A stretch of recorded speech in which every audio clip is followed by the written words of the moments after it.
kenapa sih ada konsep subsidi orang miskin lah gitu. Sama itu ya, itu yang menjadi pertanyaan mungkin, keresahan buat teman-teman. Bantuan yang paling efektif itu sejauh ini adalah bantuan tunai. Poinnya kita sebenarnya nggak bisa hanya bicara soal bagaimana setiap ada orang susah kita bantu, tapi bagaimana mengurangi orang susah itu sendiri kan.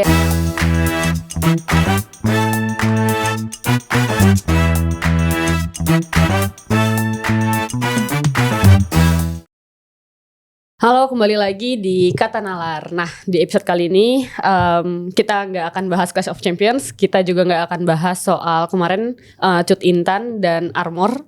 Kita sekarang akan bahas soal yang lagi rame juga di internet, yang bilang bahwa masyarakat miskin di Indonesia itu egois karena selalu minta APBN. Kita lihat dulu videonya. Nih, gue bacain ya. Orang miskin itu egois, mereka selalu menuntut hak bantuan kepada pemerintah hingga membebani APBN. Sementara tugas mereka hanya berkembang biak dan melanjutkan rantai kemiskinan melalui keturunan mereka.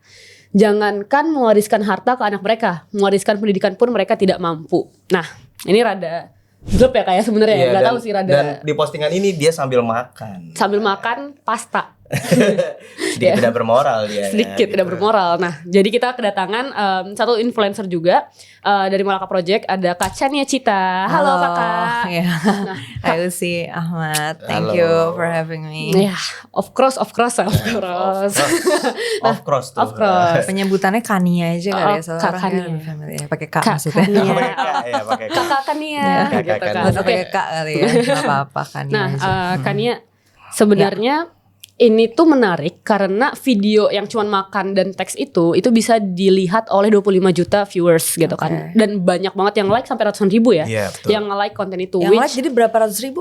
228 ribu. 300 ya. Komennya 11.000. Komennya 11.000. Nah, Oke. sebenarnya gini Kak, kayak kita era digital, sosial media, apalagi sebagai influencer gitu kan, kayak pikiran mereka itu matters banget kan, bisa nge-influence banget kan gitu. Yeah. Nah, menurut Kak Nia sendiri gimana Kak tentang ini ini tuh ya? influencer TikTok gitu ya? Influencer Iya, TikTok ceritanya, gitu oke. ceritanya. Iya. Pertama sih emang komennya rada jahat ya. Jahat ya Kak? Tapi gue baca juga komen kayak banget gitu nah. kan. Gini, tapi maksudnya gini, aku ngerti sih dia berangkat dari mana ya. Aku sendiri tuh aku tumbuh dalam keluarga miskin. Jadi aku termasuk dalam yang diomongin sama dia, maksudnya yang dapat bantuan APBN, yang aku kuliah bisa dapat beasiswa bidik misi, beasiswa orang miskin.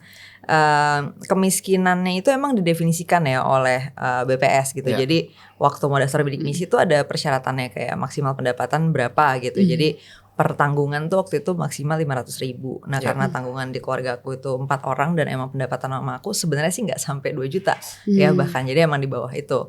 Nah kan dia mau bikin kan maksimal ya, maksimal 2 juta dengan 4 tanggungan. Nah dengan definisi miskin itu aku jadi masuk di dalam kategori yang bisa mendapatkan bantuan.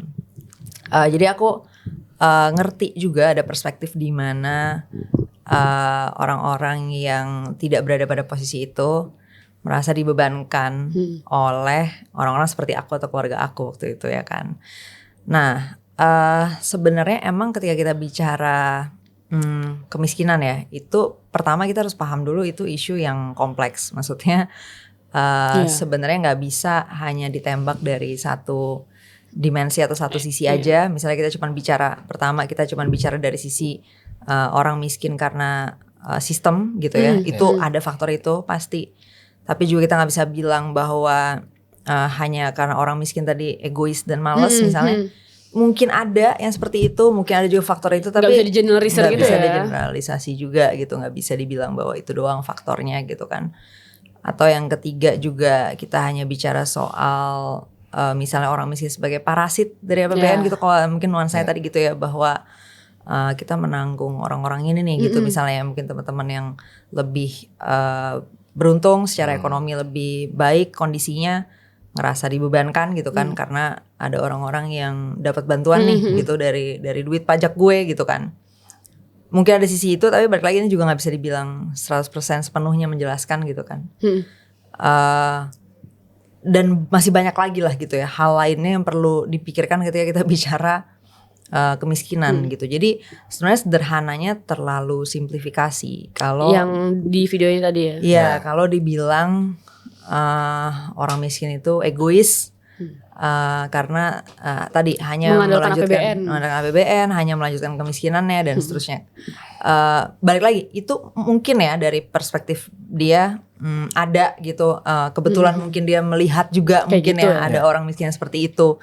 Ya mungkin gak tahu juga, mungkin aku sama keluarga aku waktu itu juga mungkin bagian dari yang seperti itu. Misalnya ya, jadi mungkin ada orang kaya ngeliat kita, mungkin mereka juga mikir gitu, nih si Kania dan keluarganya nih orang egois dan malas, mungkin aja ya mikir kayak gitu. Dan buat aku gak apa-apa, maksudnya gak apa-apa dalam artian ya itu realitas lapangan yang dihadapi tiap-tiap orang. Bisa jadi memang berbeda-beda gitu kan. Mungkin dia melihat itu misalnya dalam kehidupannya, jadi aku bisa ngerti gitu kenapa dia berkomentar seperti itu. Nah tapi terlalu simplifikasi kalau itu dijadikan sebagai standar universal lah gitu. Kayak langsung dibilangnya egois gitu kan. Terus kan itu berarti kayak menunjukkan sebenarnya gini Kak, kayak aku tuh ngerasa oke, misalnya ikut bidik misi atau apa gitu, dan sebenarnya emang sudah tugasnya negara untuk mengakomodir masyarakat miskin kota gitu misalnya, atau bahkan masyarakat miskin di Indonesia gitu kan. Tapi at the same time misalnya kayak Kania sendiri gitu, bidik misi, terus kuliah dan segala macamnya, itu kan juga nggak menunjukkan bahwa Kania mengandalkan APBN dan hanya berkembang biak gitu loh. Ya kan? Makanya di situ ada mengandalkan APBN dan berkembang biak. di situ soalnya mengandalkan APBN sebenarnya gini. Ya, kalau soal bagian egoisnya sih mungkin aku punya pandangan sendiri terhadap konsep egois ini sendiri. Maksudnya kalau aku melihat justru masuk akal aja untuk orang melakukan sesuatu, bukan untuk orang menjadi egois dalam artian orang melakukan sesuatu untuk kepentingannya. Itu menurut aku masuk akal, dan memang bahkan itu yang baik menurut aku gitu, bahwa orang harusnya melakukan sesuatu ya untuk menguntungkan dia dong gitu, masa untuk merugikan dia ya kan? Atau untuk merugikan orang lain gitu. Jadi kalau bagusnya ya melakukan sesuatu untuk menguntungkan dirinya sendiri dan kalau bisa orang lain juga gitu. Jadi mutual benefit lah, win-win istilahnya lah gitu ya. Nah jadi kalau soal kata egois sebenarnya aku nggak terlalu sering mempersoalkan itu gitu, bahwa menurut aku orang punya self interest, punya kepentingan yang perlu dia serve untuk dia melakukan sesuatu, itu it's a good thing, bahwa motivasinya bagaimana sih kita mendapatkan kondisi optimal atau kondisi terbaik dari pilihan-pilihan yang kita bikin. Nah jadi bukan cuma orang miskin doang menurut aku gitu, tapi orang ya manusia sebagai individu memang egois dalam tanda kutip ya, maksudnya memang kita harus memikirkan kepentingan dan kebutuhan kita gitu supaya kita bisa memenuhi kebutuhan kita gitu kan. Nah itu kan emang itu justru masuk akal dan itu yang baik gitu loh, bahwa orang berusaha untuk menghasilkan kebaikan minimal untuk dirinya sendiri dulu ya kan, baru kalau bisa untuk orang lain juga. Nah tapi kalau bagian membebani APBN itu kan, membebani APBN dengan berkembang biak segala macam. Nah sebenarnya kalau secara fakta aja ya, kalau kita bicara secara fakta aja nih, apakah sebuah pengeluaran negara itu membebani APBN? Ya iya, dan itu bukan cuma subsidi orang miskin doang, tapi segala macam hal gitu kan.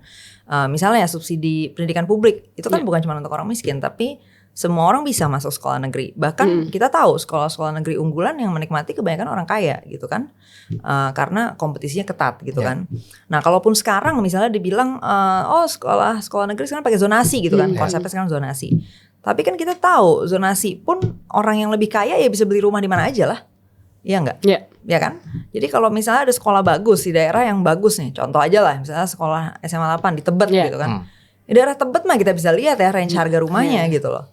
Ya siapa yang bisa beli di situ ya? Pasti orang kaya lagi gitu kan. Jadi maksudnya gini, contoh pengeluaran pendidikan publik adalah contoh di mana beban APBN bukan cuma orang miskin kan menjadi beban gitu loh. Maksudnya semua pengeluaran negara memang menjadi beban APBN. Nah tapi pertanyaannya kan setiap beban APBN ini ditujukan kemana sih? Iya. Itu kan paling harus kita banyaknya pikirin. kemana nih misalnya gitu kan? Sorry, bukan soal paling banyaknya, tapi ini untuk apa gitu? Maksudnya manfaat dari beban APBN ini untuk publik seperti apa kan gitu? Misalnya kayak bangun trotoar beban nggak? Ya beban, tapi berguna nggak buat kita? Berguna, ya kan?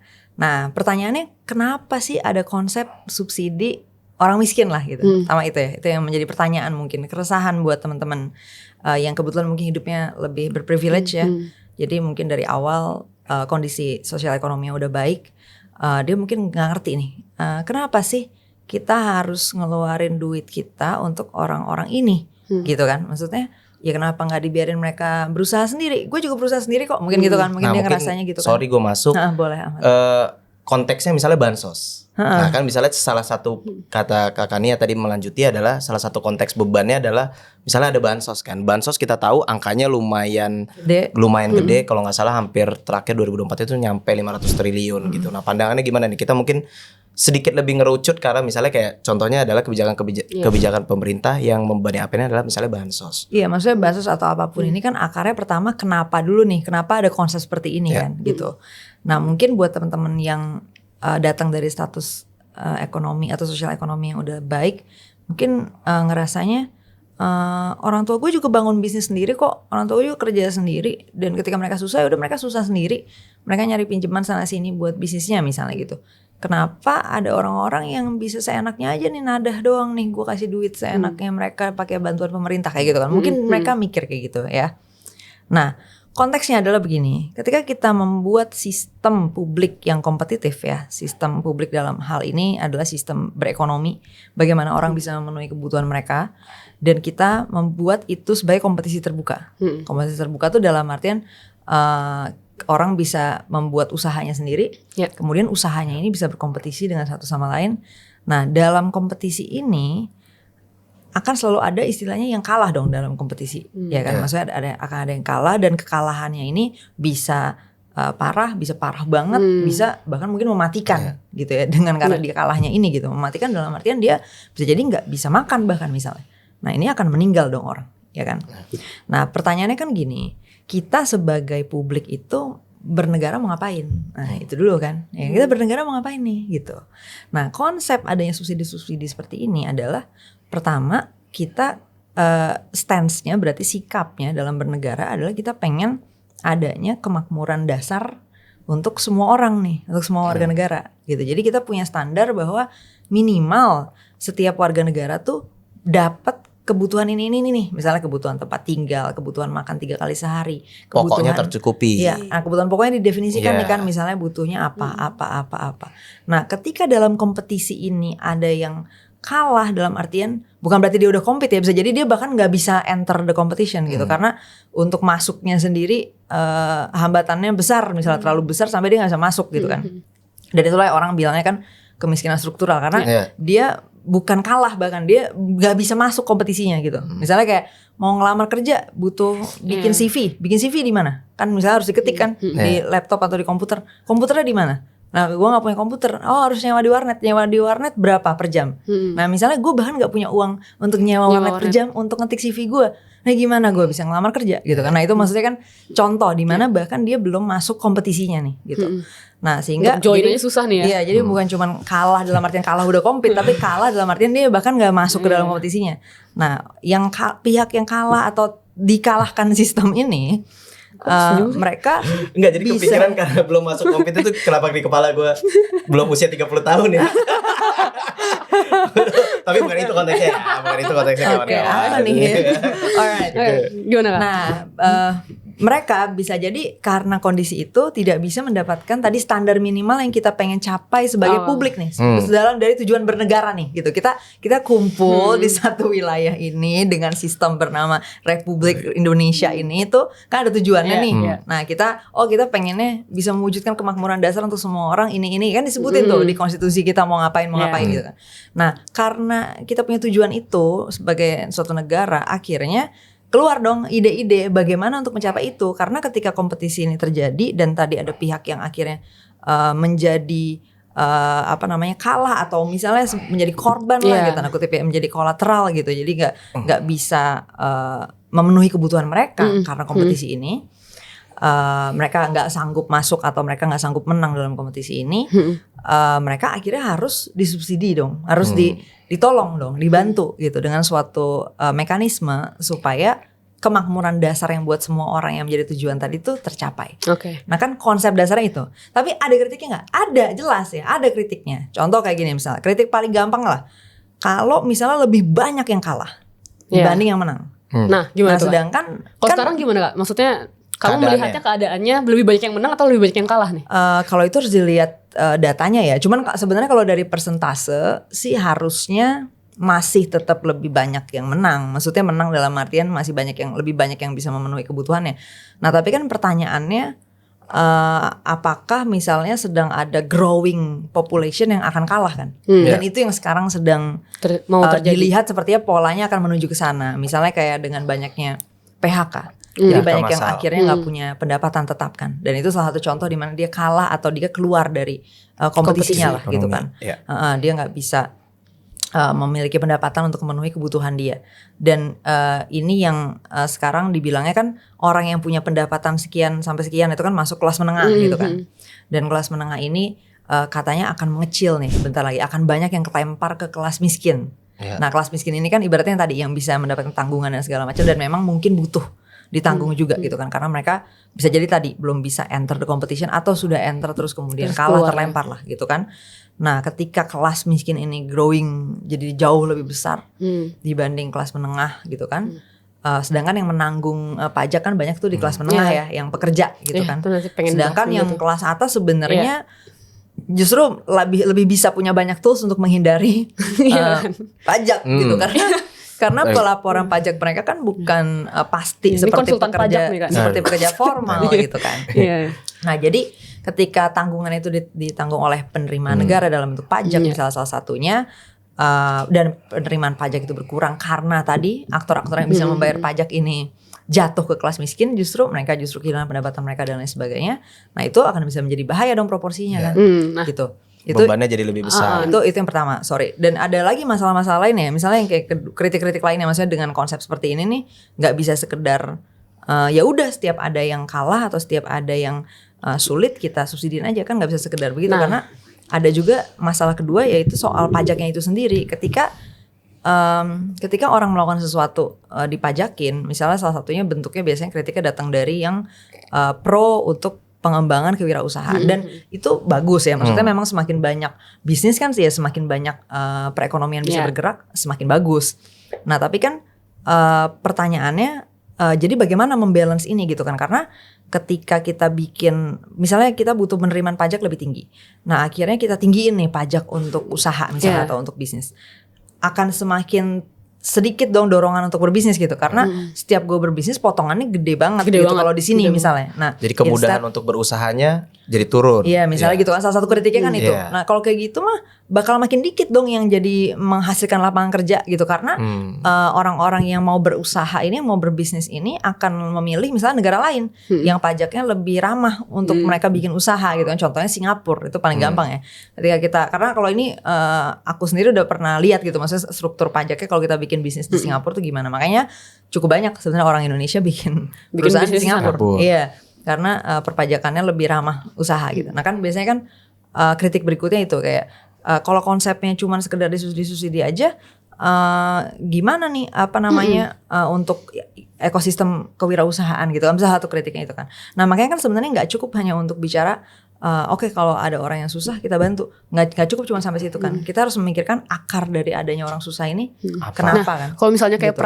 Prabowo Gibran makan siang gratis gitu kak, itu kan jadi kayak dibilangnya masih banyak orang yang susah makan gitu. Jadi Prabowo dan Gibran memberikan makan siang gratis, subsidinya gitu kan ibaratnya. Menurut kamu itu berarti tepat sasaran nggak? Dan anggarannya sangat besar. Kalau yang sebenarnya gini, kalau dari research ya, yang selama ini yang udah aku tahu, bantuan yang paling efektif itu sejauh ini adalah bantuan tunai, adalah direct cash dibanding bantuan apapun. Kalau untuk orang miskin ya gitu, katanya sih yang udah paling efektif seperti itu. Nah makanya kayak misalnya subsidi BBM itu kan sangat dikritik keras karena akhirnya yang mengambil bukan orang miskin gitu kan. Tepat sasaran ya yang ngambil. Iya, akhirnya yang mengambil ya orang-orang yang cukup pun ngambil gitu kan. Dan bahkan lebih banyak mereka. Karena ya mereka lebih punya mobil lebih banyak. Mereka lebih punya motor lebih banyak. Dan seterusnya kan. Makanya kan dikritik bahwa harusnya subsidi BBM dicabut aja total, diganti jadi direct cash untuk BBM. Jadi atau voucher misalnya bentuknya kayak kartu Indonesia Pintar, kartu Indonesia Sehat gitu. Jadi bukan uang tunai per se, tapi cash juga dalam tanda kutip ya, wallet lah, dompet untuk dia bisa pakai ke kebutuhan tertentu. Misalnya tadi untuk BBM, subsidi listrik juga dikritik keras kan begitu, karena balik lagi ya siapa yang pakai listrik lebih banyak gitu kan. Orang yang rumahnya mewah. juga lampunya banyak ya kan, lampunya aja banyak kan, lampu parkirannya aja berapa tuh ya kan untuk listriknya dia tuh. Terus lampu tamannya ya kan berapa, tamannya belum dia kolam kan berenangnya kolam berenang lagi rumahnya kolam berenangnya ada lampunya juga kan. Studio nih ada lampunya juga di studio. Kan kita belum ngomongin AC, belum ngomongin apa segala macam yang lain. Iya, kayak aku dulu waktu di rumah aku yang waktu aku kecil gitu ya, maksudnya pas aku tumbuh sama keluarga aku, kita berempat. Lampu di rumah aku paling cuma ada 4 gitu, cuman lampu kamar mandi, lampu ruang tengah, lampu kamar. Jadi itu harus kita matiin ya kan? Itu pun kita matiin gitu kan. TV cuma ada TV tabung yang seukuran begini tuh kan. Ini paling berapa listriknya gitu loh kan. Tapi beda dong dengan TV 80 sekian inch ya kan. Yang LED apa gitu, Apple atau Samsung. Kita main ke rumahnya Kak Ahmad. Oh iya, itu rumahnya Ahmad ya kayak gitu ya. Nah, contoh ya kan Ahmad kalau dengan rumah kayak gitu kan, nah itu masa disubsidi listrik kan, itu kan nggak masuk akal. Jadi kritiknya kan gitu, harusnya listrik nggak usah disubsidi, benar-benar dicabut total, ganti lagi wallet atau direct cash gitu. Jadi orang miskin ya udah yang mereka nggak mampu ini mereka bayar lebihan kebutuhannya itu dengan uang mereka yang kita kasih ini gitu. Nah kan ada yang sistem seperti itu. Jadi makan siang gimana nih? Nah kan ini katanya mau mengatasi stunting nih Kak gitu. Kayak iya, selain jadi gini, karena ini ya susah makan. Kalau aku sendiri ya sebenarnya gini, ide mensubsidi nutrisi menurut aku penting. Ya bahwa nutrisi dasar itu sangat penting untuk SDM. Nah ini sebenarnya menjawab yang tadi aku bilang juga bahwa akar permasalahan kenapa sih bisa terjadi ada orang susah. Nah pertama tentu sistemnya sendiri ya, gamenya sendiri udah benar belum nih gitu kan aturan mainnya ya. Kita mau bikin game yang menginsentif dengan sehat gitu kan, misalnya dengan orang bisa berkompetisi secara kualitas, misalnya kualitas baik itu produk maupun misalnya masyarakat suka atau enggak dengan brandnya atau apa segala macam. Di satu sisi kita mau mendorong itu kan, goalnya kan adanya kompetisi itu supaya masyarakat mendapatkan produk-produk terbaik. Nah di situ kita harus bertanya juga kan, jadinya harus mengevaluasi juga bener gak sih sistem yang ada sekarang sudah mendorong itu ya kan, atau yang menang itu bukan gara-gara produknya bagus misalnya, tapi gara-gara dia bisa nyolong-nyolong regulasi misalnya ya kan, karena regulasinya banyak nih, jadi gue untuk bikin bisnis nggak bisa nih kalau gue nggak nyogok sana sini atau gue nggak punya network yang kayak gini. Nah ibaratnya korupsi lah gitu kan. Kalau korupsinya tinggi kayak gini ya sebenarnya kompetisinya juga nggak menghasilkan sesuatu yang bagus gitu, sedangkan tujuan dari ada kompetisi bukan itu gitu kan. Nah itu kan contoh ya kan. Nah jadi kita juga bisa mengevaluasi dari sisi sistemnya sendiri, itu bisa jadi membuat ada orang-orang susah yang seharusnya nggak susah. Sebenarnya mereka punya kualitas, sebenarnya mereka bisa berkontribusi ke masyarakat segala macam, tapi sistem yang tidak benar ya kan yang perlu dikoreksi, yang korup itu membuat jadi terjadi seperti itu. Itu faktor pertama dari sisi sistem gitu kan. Yang kedua, kita harus menerima adanya natural capital yang berbeda juga ya gitu, secara biologis, secara genetik gitu. Ini udah nggak terbantah lah gitu bahwa ada faktor genetik dalam kemampuan kita melakukan apapun ya, bukan soal maksudnya intelijensia itu jelas, cuman ada juga yang lain-lain gitu, kemampuan verbal, kemampuan motorik segala macam itu kan selalu ada faktor genetiknya. Nah ketika kompetisinya mensyaratkan orang bisa ngapain, nah genetik capital yang berbeda membuat sebagian orang akan punya privilege dalam berkompetisi itu gitu, karena mereka sudah punya kapital dasar yang lebih tinggi misalnya. Nah itu dari sisi yang privilege. Nah kemudian akan ada nanti variasi lain yang di bawahnya kan, yang justru spektrum satunya lagi yang dia lebih ke arah underprivilege gitu, bahwa untuk nyampe ke minimal kemampuannya itu aja dia harus kerja keras banget nih gitu, karena kapital dasarnya kurang banget gitu ya kan. Nah misalnya gitu. Nah hal seperti ini juga menjadi faktor. Nah ini kan harusnya tadi makanya kita coba koreksi atau kita coba angkat gitu ya, improve dengan pendidikan publik kan. Makanya pendidikan publik dibuat untuk semua orang, supaya ketika kita butuh ada kemampuan dasar untuk melakukan semua ini, misalnya untuk bisa bekerja, untuk bisa bermasyarakat dengan baik dan lain sebagainya, semua orang bisa punya aksesnya. Makanya pendidikan publik harus bisa diakses oleh semua orang. Berarti pada ini pendidikan ya. Ya itu menjadi kunci juga. Nah tapi ada juga mungkin faktor ketiga yang dibilang orang-orang juga, misalnya kayak karakternya itu sendiri lah gitu ya, karakter orang-orangnya juga nih gitu. Bukan cuman orang yang dari awalnya misalnya lahir dari background yang susah, tapi bisa juga awalnya bahkan background yang sudah baik pun bisa kemudian menjadi orang susah dengan karakter atau mentality yang salah juga gitu kan.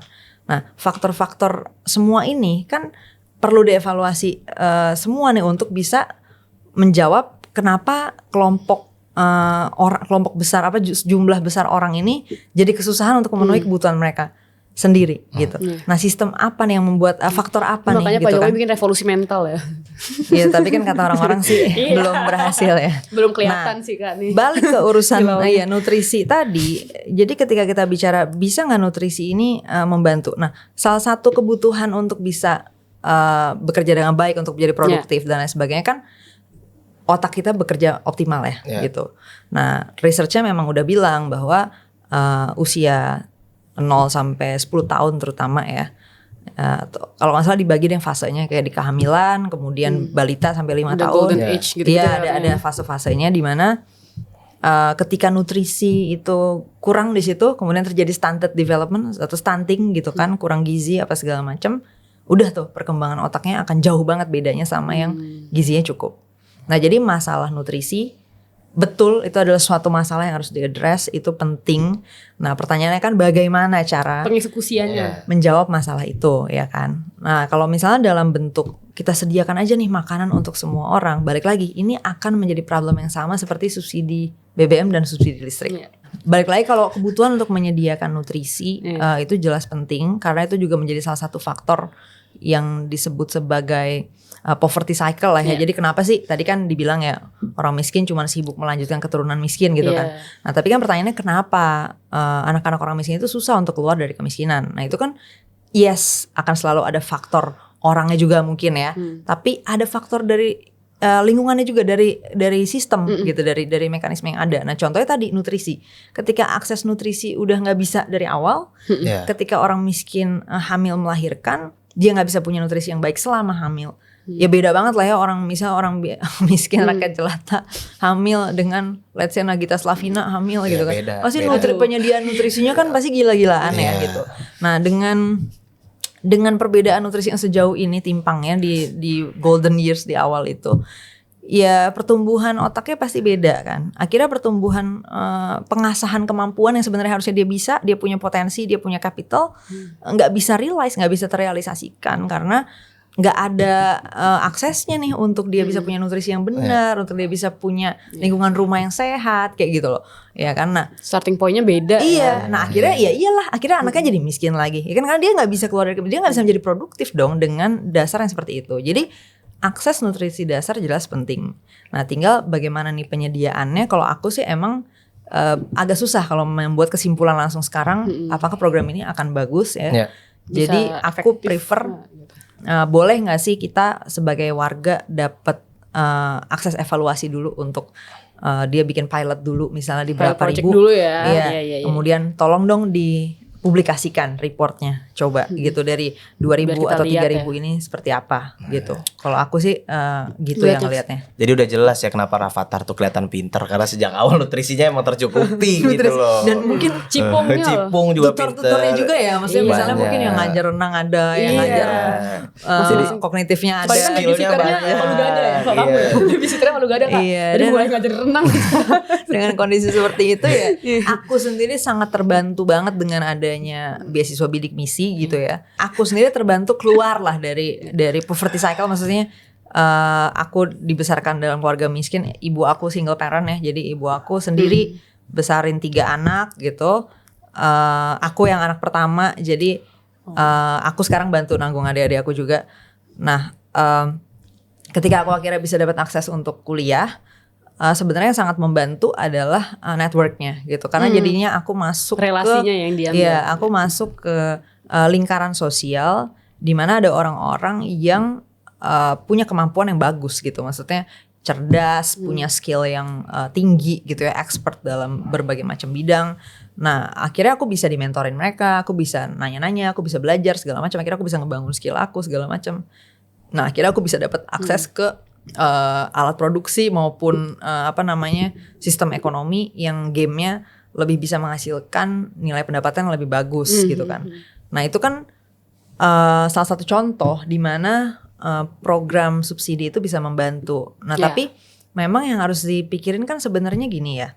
Ini tadi aku lupa, ada satu kalimat tadi aku bilang, poinnya kita sebenarnya nggak bisa hanya bicara soal bagaimana setiap ada orang susah kita bantu, tapi bagaimana mengurangi orang susah itu sendiri ini kan. kayak kalau Jumlah mancing jangan orang kasih yang susah. ikannya, kasih kailnya katanya gitu sama, kan. Tapi bukan cuma di situ. Kalau itu kan lebih ke arah Kayak kita bukan cuma ngasih uang nih, tapi kita kasih kerjaan. ngasih. Tapi sebenarnya kita yang ngasih kerjaan juga pertanyaan gitu loh. Maksudnya kenapa tidak lebih banyak orang menciptakan kerjaan itu sendiri? Kan itu kan lebih ideal dong. Jadi setiap orang lebih banyak yang tidak perlu dibantu gitu lah ibaratnya gitu ya. Betul bahwa ketika orang perlu dibantu, bagus bisa kita bantu gitu. Tapi kan akar masalahnya ada di kenapa orang butuh dibantu to begin with gitu kan. Kenapa bisa ada orang yang butuh dibantu gitu. Kenapa orang tidak menanggung dirinya sendiri kan itu kan pertanyaannya. Dan itu yang harus diselesaikan kan sebenarnya. Makanya dalam hal misalnya bantuan-bantuan itu sebenarnya lebih bagus itu selalu conditional. Jadi bukan cuman miskin doang, tapi miskin plus apa yang bisa membuat kedepannya dia tidak perlu dibantu lagi. Justru dia menjadi orang yang mungkin bisa membantu gitu orang lain gitu ya. Oke, karena udah lebih dari 30-40 menit ya, jadi kita mau pertanyaan penutup gitu ya. Jadi kalau menuju Indonesia Emas 2045 ya, pertanyaannya adalah masih optimis gak sih sama 2045 nih menuju Indonesia Emas? Dan akar permasalahan kalau tadi kita balikan ke konteks kemiskinan itu apa sih yang sebenarnya paling perlu untuk akarnya diselesaikan lah permasalahan titik awal itu apa dulu nih Kak yang harus dibenerin nih ya, karena complicated banget nih.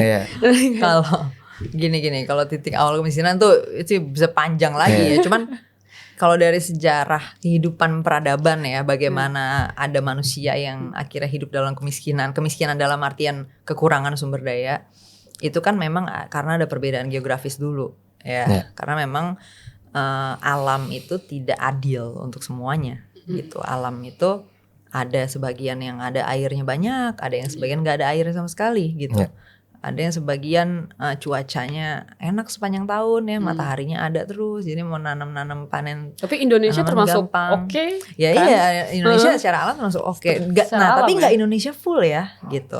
Daerah-daerah tertentu sebenarnya yang hitungannya tuh secara geografisnya fertil lah gitu. Jadi gampang macam-macam makanan tumbuh, binatang tumbuh segala macam gitu ya.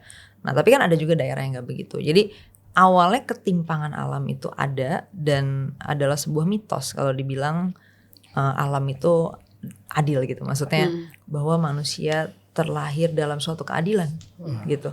Dalam suatu keadilan yang dibayangkan orang-orang bahwa kesejahteraan itu terdistribusi secara adil gitu. Nggak pernah ya. Bukan cuma.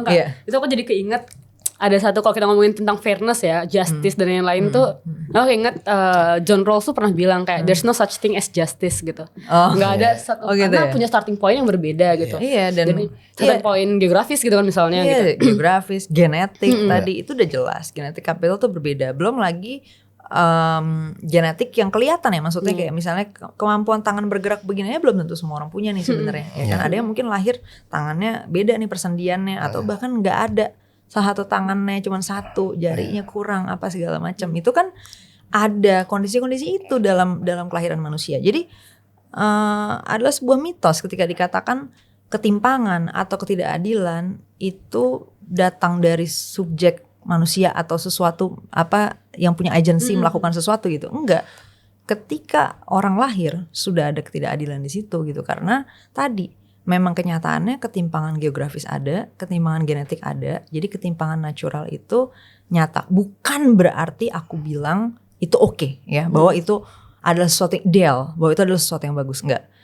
Aku mau bilang di sini adalah itu kenyataan hidup, ya, kenyataan realitas kehidupan, dan bahwa itu tidak ideal, dan maka itu kita mengupayakan keadilan. Justru bagaimana kondisi manusia menjadi lebih adil itu adalah hasil kerja manusia gitu loh.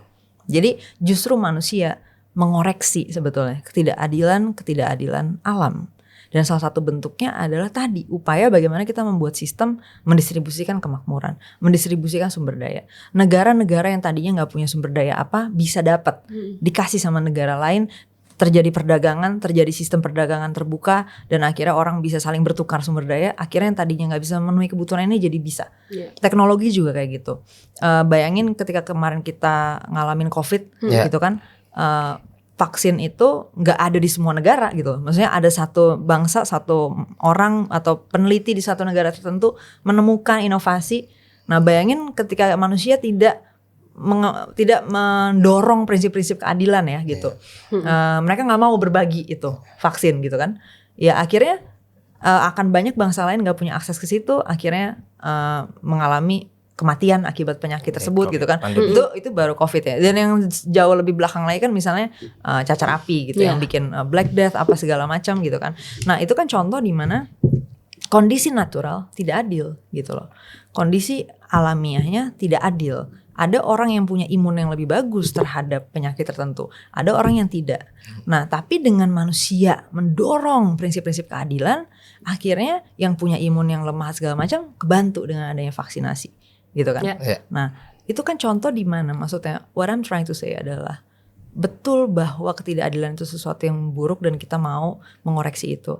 Tapi jangan pernah bilang bahwa ketidakadilan itu hanya datang semata-mata dari manusia. Betul bahwa ada manusia yang jahat dan membuat ketidakadilan, tapi alam sendiri membuat ketidakadilan gitu loh. Bahwa ketimpangan alamiah itu ada. Nah, jadi kalau kita bicara akar, itu faktor itu ada. Nah, faktor struktural ada juga, betul. Ketika manusia akhirnya membuat sistem, bisa nggak sistem kompetisinya jadi nggak adil, bikin ketidakadilan makin parah? Bisa. Itu perlu dikoreksi juga. Nah, tapi dengan adanya sesuatu yang sudah menjadi nature di awal, itu membuat kita juga harus melihat bahwa kita nggak bisa hanya diem aja terus keadilan itu jadi ada gitu, ngerti nggak? Karena keadilan is not natural gitu. Jadi kita harus mengupayakan itu. Nah, that's why tadi balik lagi ke tujuan kita berbangsa bernegara. Nah, harusnya kan salah satunya adalah mewujudkan keadilan tadi kan, mendistribusikan kemakmuran dasar yang baik untuk sering banget slogan-slogan politisi-politisi mewujudkan adil dan makmur. Bagusnya jangan slogan doang ya, tapi diterapkan. Nah, optimis nggak sih kita bisa menerapkan ini? Kalau aku, jujur aku termasuk yang selalu mengambil stance yang pengennya optimis terus. Jadi kalau bisa sih kita optimis. Nah, tinggal 2 hal yang harus dilakukan ya. Pertama, memang yang genting banget adalah perbaikan efektivitas subsidi. Jadi semua subsidi yang tidak efektif itu udah harus dihapus segera dan diubah menjadi sistem pensubsidian yang lebih efektif gitu ya. Misalnya tadi dalam bentuk wallet, direct cash atau apa segala macam yang lain yang membuat tidak banyak anggaran kita kebuang ya untuk pihak-pihak yang sebenarnya nggak perlu dibantu gitu kan. Nah, akhirnya mereka menghemat di sini, mereka beli Gucci gitu kan. Jadi kan kurang ajar kayak gitu kan. Iya, kita capek nyubsidiin. Sabuknya LV. Capek nyubsidiin bensin sama listrik dia kan ya seenaknya dia gitu loh. Jadi itu harus dibenerin. Dan yang kedua, sistem subsidi untuk kebutuhan dasar itu memang harus terus diperjuangkan untuk bisa disediakan dengan baik. Nah, tapi tadi ditambah conditionalnya. Jadi conditional yang membuat dia bukan hanya terbantu sekarang, tapi kedepannya memang terjadi improvement di generasi berikutnya gitu loh. Ya kan, jadi bukan kita terus-terusan memperbanyak yang butuh dibantu nih gitu. Justru kita butuh mengurangi persentase masyarakat yang butuh dibantu. Justru masyarakat jadi bisa berdiri sendiri gitu kan. Dengan kita memastikan tadi sistemnya bagus, menginsentif kompetensi dan kualitas, dan orang punya akses kebutuhan dasar untuk bisa nyampe ke situ kan, untuk bisa membangun potensi dia dengan benar. Nah, karena balik lagi kalau misalnya anak-anak gizi aja belum punya, belum ada gitu kan, ya gimana mau bisa, gimana mau bisa berpikir dan berkembang. Nah, itu lagi masa ganti aturan kan susah ya. Tergantung bapaknya sih. Gak ikutan bagian itu ya. Bukan kan itu nanti dikat aja. Bukan kan Usi yang ngomong. Usi yang ngomong ya. Oke lah, karena nyapuin Usi, jadi kita mau menutup dengan ketidakadilan itu bisa dimulai dari lahir ya. Karena tidak semua orang lahir ganteng, jadi ada juga yang jelek. Betul, itu betul sih. Iya, dan kamu belajar ke Ahmad maksudnya ganteng kan? Iya, jadi Ahmad di sini mengakui privilege dia. Iya, dan biasanya orang ganteng tuh lebih punya ya privilege lah dibanding orang-orang yang gak ganteng. Udah gitu aja sih aku sapu yang tadi. Ganteng, oke. Thank you udah nonton Kata Nalar yang kali ini tentang keadilan yang ternyata sangat complicated ya kayak. Maksudnya we cannot judge kalau misalnya orang miskin tuh langsung selalu egois dan yang lain, tapi kayak ternyata ada miskin struktural, sistemik dan yang lain yang emang harus kita berantas bareng-bareng ya kayak. Betul. Gitu. Dan kira-kira abis ini kita mau bahas apa lagi? Komen di kolom komentar. Sampai jumpa di episode berikutnya. Bye-bye. Bye-bye.